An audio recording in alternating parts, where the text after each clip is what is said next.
بسم الله الرحمن الرحيم تبارك الذي بيده الملك وهو على كل شيء قدير الذي خلق الموت والحياة ليبلوكم أيكم أحسن عملا وهو العزيز الغفور الذي خلق 7 سماوات طباقا ما ترى في خلق الرحمن من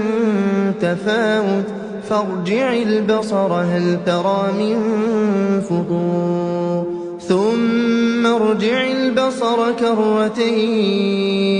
ينقلب إليك البصر خاسئا وهو حسير ولقد زينا السماء الدنيا بمصابيح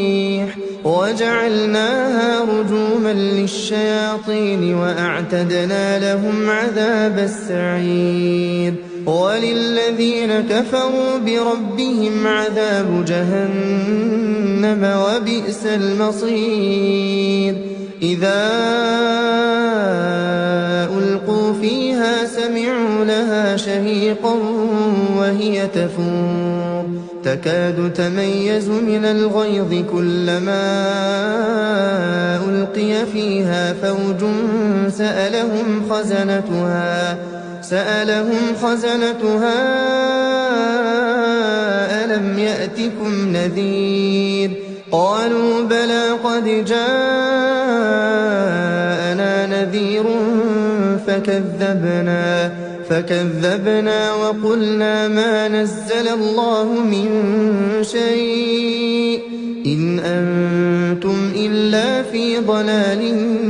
كبير وقالوا لو كنا نسمع أو نعقل ما كنا في أصحاب السعير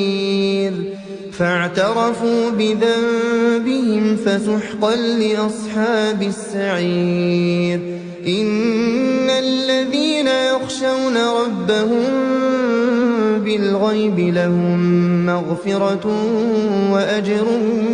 كبير وأسروا قولكم أو اجهروا به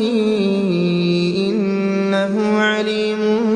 بذات الصدور ألا يعلم من خلق وهو اللطيف الخبير هو الذي جعل لكم الأرض ذلولا فامشوا في مناكبها وكلوا من رزقه وإليه